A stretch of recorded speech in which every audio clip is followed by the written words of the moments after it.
Saudações, vamos aqui a mais um caso. Esse é um caso da literatura, eu vou apresentá-lo e depois eu vou comentar a respeito de um caso análogo que eu recebi recentemente. E também vou, no final do vídeo, vou aprofundar melhor na discussão de algumas exceções que existem na avaliação das imagens. Temos aqui essa tomografia sem contraste, nós temos um nódulo aqui na adrenal esquerda, oval, bem delimitado, pequeno, homogêneo. A densidade dele deu 33, portanto, um nódulo indeterminado. Se a densidade fosse menor que 10, poderíamos fazer o diagnóstico aí de adenoma adrenal, mas 33 não dá para fazer esse diagnóstico. Foi feito o contraste aqui numa fase venosa, uma fase portal, né, com tempo aí de 60 segundos, e aqui numa fase tardia, com tempo de 15 minutos. É um bom protocolo para calcular o washout da adrenal, das lesões da adrenal, né? Você vê que realçou intensamente e que perdeu o realce, né, também, portanto, teve uma lavagem, um washout de contraste. Fazendo o cálculo aqui pela calculadora online, né, onde a gente coloca os valores e calcula, um washout absoluto de 63,5%, portanto acima de 60%, consistente aí com adenoma da adrenal pobre em lipídio. Como havia uma história oncológica prévia desse paciente, foi feito um controle 10 meses depois. E observe aqui que houve um aumento evidente no tamanho da lesão, né? Um aumento evidente no tamanho da lesão. E sabemos que o adenoma não cresce desse jeito em 10 meses. Portanto, aqui, neste momento, foi feita uma biópsia e tratava-se aí de uma metástase de carcinoma de células claras.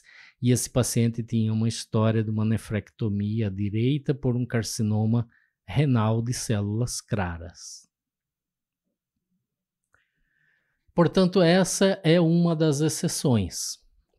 A literatura, inclusive, traz aí que metástases de carcinoma de células claras e de carcinoma de células de hepatocarcinoma podem apresentar metástases adrenais com washout maior que 60% e pode ser confundido com adenomas adrenais pobre em gordura, ok? Isso é o que a literatura traz, que era o caso aqui, um caso retirado da literatura. Agora eu vou comentar a respeito do caso que eu recebi.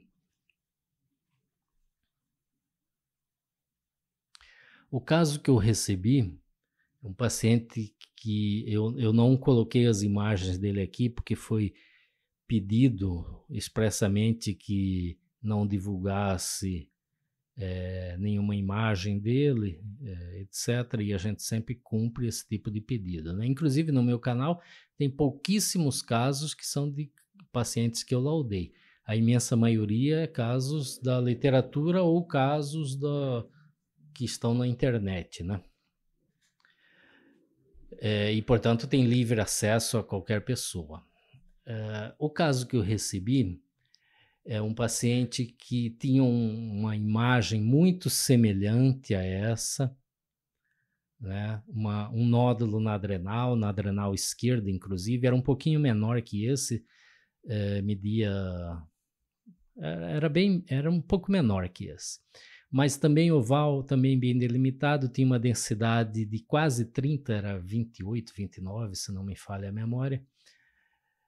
E foi feito o contraste, um exame muito bem feito, o washout dava mais de 65%, né? Um washout absoluto alto, e foi feito o diagnóstico presumido de adenoma pobre adrenal. Foi mandado para a ressonância magnética, feita a ressonância magnética da sequência, né? E houve queda do sinal no T1 outphase, então foi confirmado aí a possibilidade desse diagnóstico de adenoma adrenal. Na época não foi passado ao serviço a história clínica oncológica, né? E veja só, vamos entender duas coisas. Vamos entender por que um tumor tem um washout rápido, né? Por que ele realça intensamente numa fase e perde o realce, né, na outra?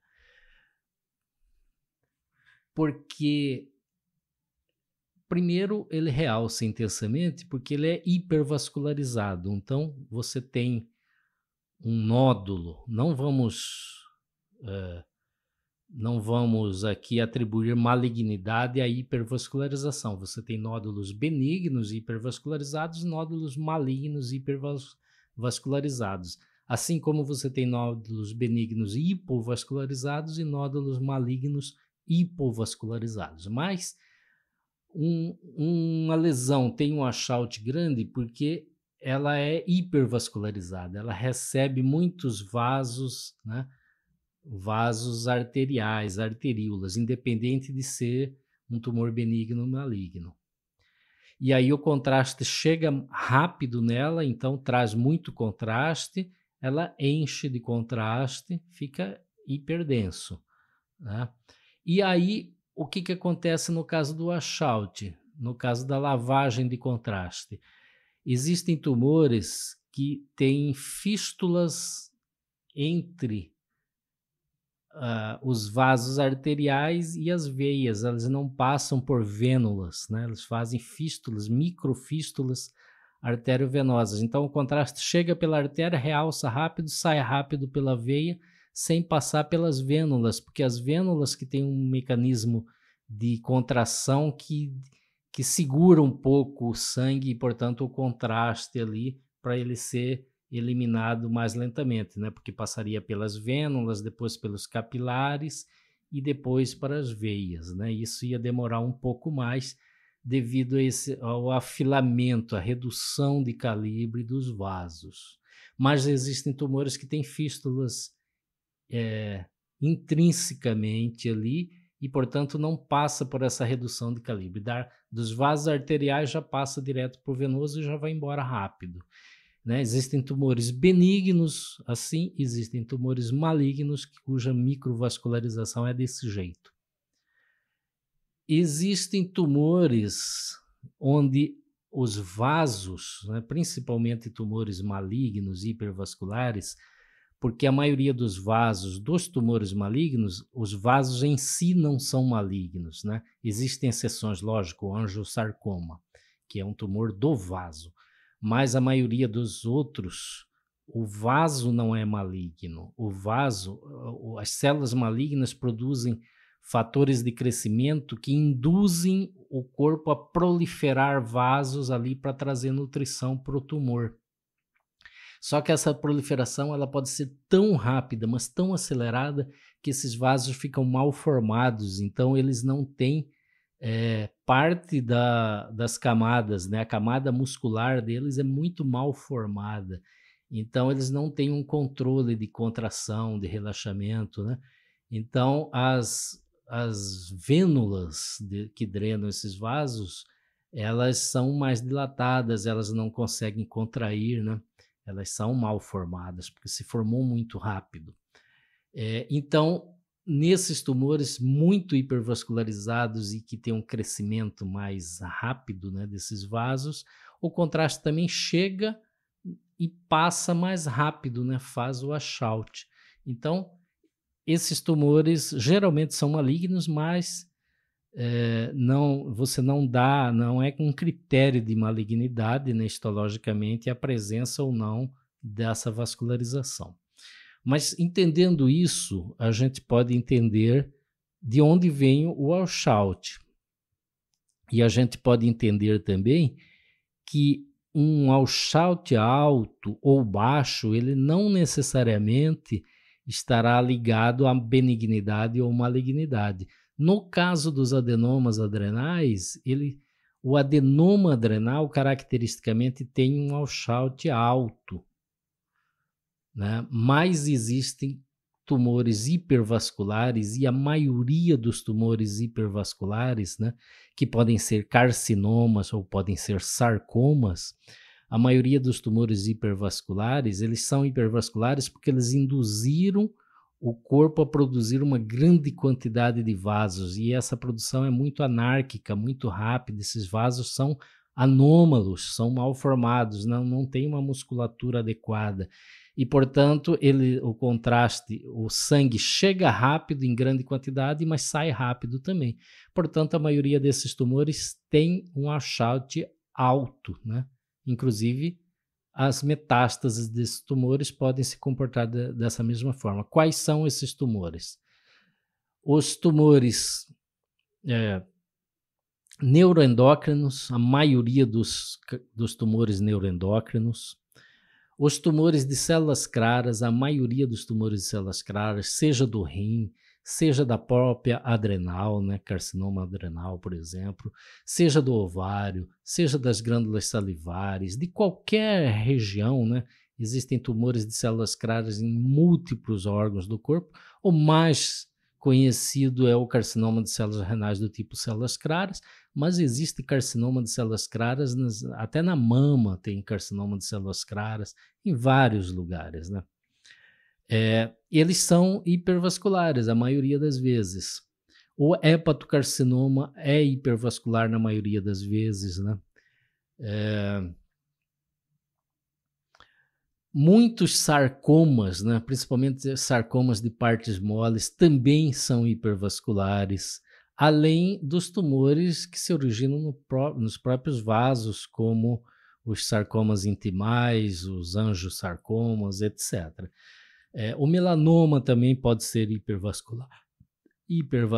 Então, existe uma grande quantidade de tumores que podem ser hipervasculares. Os adenocarcinomas, a maioria das vezes, são hipovasculares, né? Então, aí existe uma grande diferença. Então, qualquer um desses tumores podem dar metástases hipervasculares aí na adrenal e que tem um Ausschalt alto, né? O Ausschalt alto. Por exemplo, carcinoma renal, né? Carcinoma de células claras, hepatocarcinoma, melanoma, coriocarcinoma, né? Todas as neoplasias trofoblásticas gestacionais são hipervasculares, né? Principalmente o coriocarcinoma.